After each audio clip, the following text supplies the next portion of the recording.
Okay, so I'm splitting two hives today. I did the split actually yesterday, and I let them go without a queen for basically 24 hours. This hive here, and then the other single box beehive over there, the yellow one, the second yellow one. So I'm going to add the queen today. Hopefully they're all still in here. I'm sure some went back to their original hive. I split both of these from the two big hives on the other end there. And I split them because they were really getting big. And the one hive I was really concerned with that it was going to swarm. So you can see the bees. Looks like I have quite a few bees in here, which is good. They didn't all leave. Smoke these girls down. Now it's kind of a cool rainy day, definitely not, it's probably like the worst day to go into your beehive, but my queens came in, so I gotta do something with them. Bees don't really like to be messed with on cold rainy days.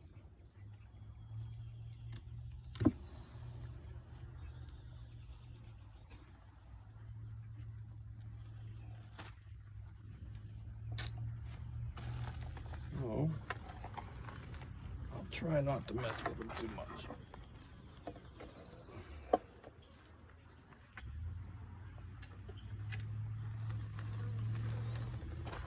So the plan would be to stick one of these queens right into the middle. I took some frames that had larva and brood, which is larva that has been capped, and created this hive with them. I also gave them some frames of honey,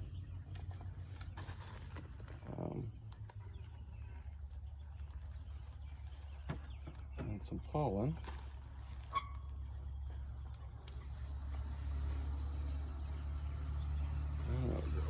I just want you to get down in there a little bit. So there's my queen, if you see her in there with the blue dot. And this side is a candy end, and they will eventually chew their way through here to get to her to release her. Now at first, they're not going to be too pleased to see her. But they should get used to her pretty quick because they've been queenless, like I said, for about 12 hours.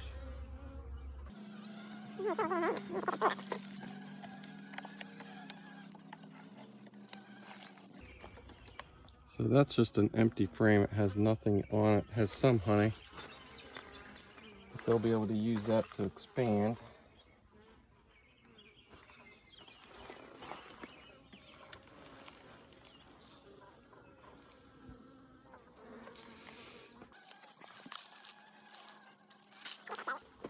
Look at all their heads looking up at me. Look at all their noses pointing straight up looking at me. It's funny. They look cute like little puppies at the door.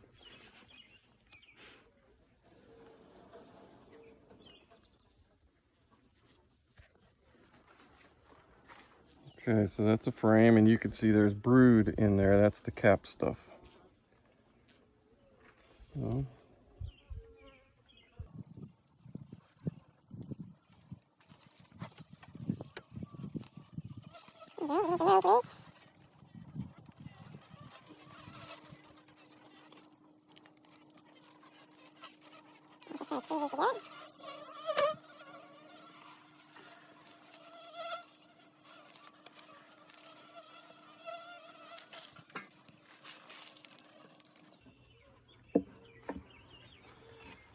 You can see, actually, I'm pretty pleased. They're pretty calm. Well, yeah.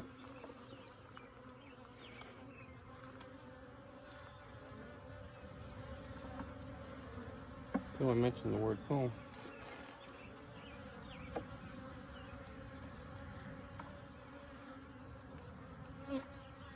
Okay, so she's in there. That's all I need to do there. I will add some sugar water.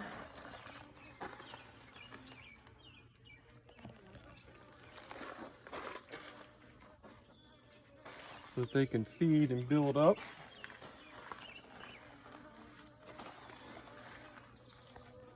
I want to bang these on top first.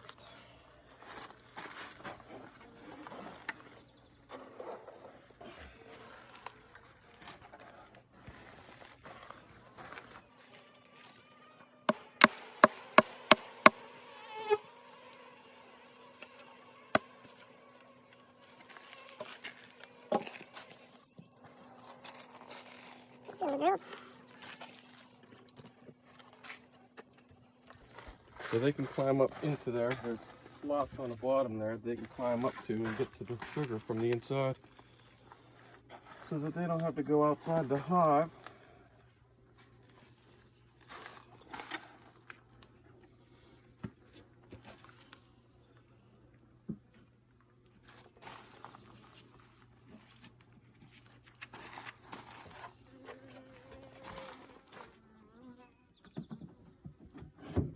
So one done. Now to the next one.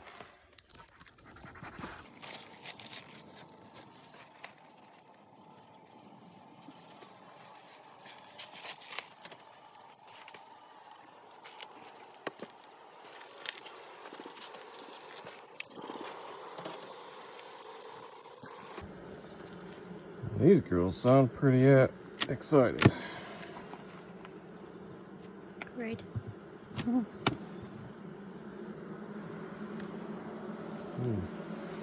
They call that roaring. Lots of times that happens when they don't have a queen, but also they're fanning because I did just smoke them, so that's another reason. But so I'm going to take this off because I don't want this on there.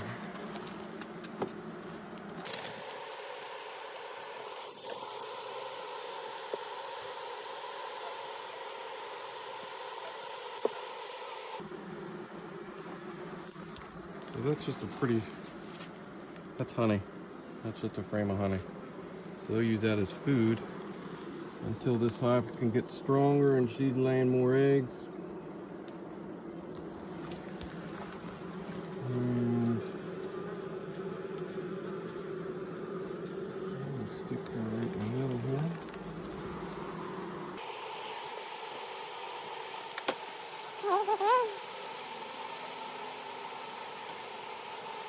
And then goes that one.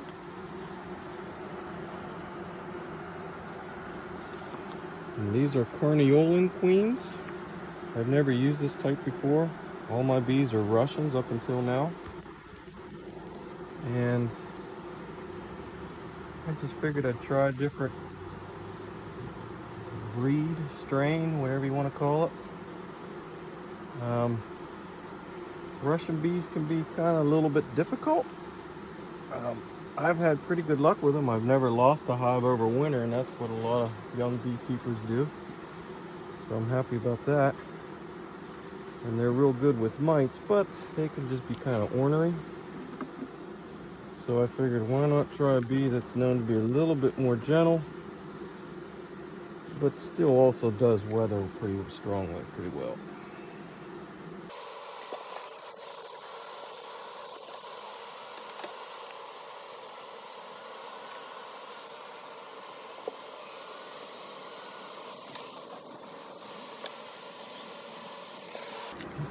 This is how I get it. So they're pretty well done.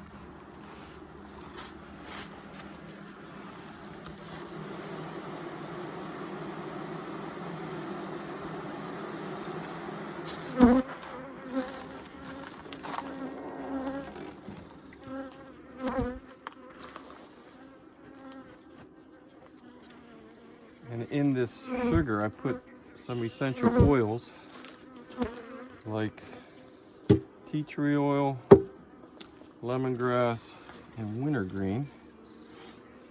And they're good because they have like antibacterial properties. And it just helps them with like some diseases they get.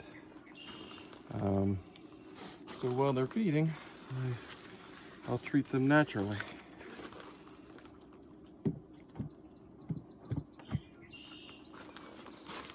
When these two hives are done, I'm just going to switch out and put one of those that I took off of there onto my big yellow hive there, so that they can get a top entrance. I want the yellow hive to have a top entrance.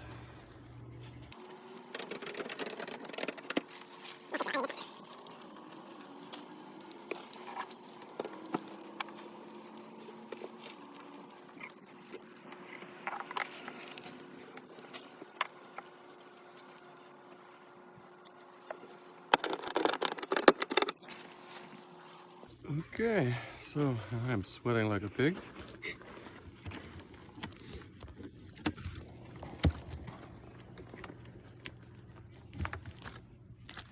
This hive was going crazy, so that's why main reason I'm doing a split. They were so busting out the seams that I was afraid they were going to swarm. In fact, they already had made several swarm cells. So what are swarm cells? Swarm cells are essentially, they make queen cells. Okay, queen cells. They call them swarm cells. But they're actually making a queen. So they cap over and it looks like a peanut. Usually hangs down at the bottom of the frames. And if the queen determines that it's time for them to bolt, it's too tight in there for them, she'll take half the hive, take off. But she's prepared them to have another queen. So that queen would eventually hatch out and take over the hive. So I had several of those. And I actually moved one of those frames to this hive, because this hive was queenless. They somehow managed to winter over without a queen, which was, I don't even know how they did it. So I'm hoping that that queen cell will turn into a queen for them. I figured I'd try it, what the heck.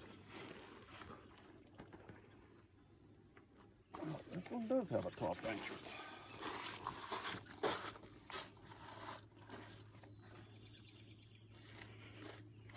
Maybe it's the purple one that doesn't have a top entrance. So I won't touch those other hives that I just put that queen in. I won't go in and even look on them for a couple, at least a week. See how she's doing. It'll take them about 3 days to eat through that candy and release her. Hopefully by then her pheromones will have taken over the hive and they will be like, ah, you're our queen. If that does not work, then they will kill her. I'll have to start over again with that hive. This one doesn't. So this hive was not as strong as this hive, but it was still doing really well. So I decided to split it anyway.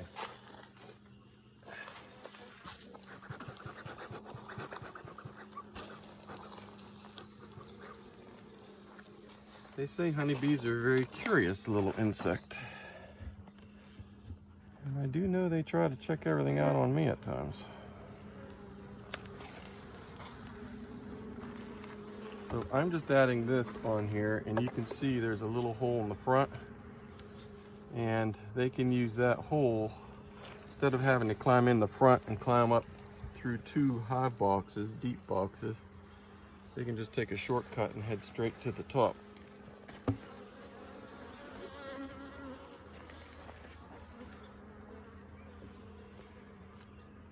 And this very top box here is a honey super. Since they already seem to be doing well, I put a honey super on early. Plus it just gives them some extra room to spread out.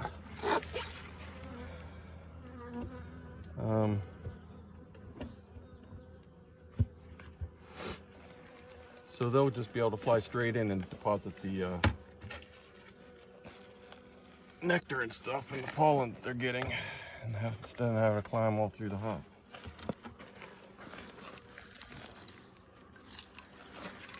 So that's my thoughts for today.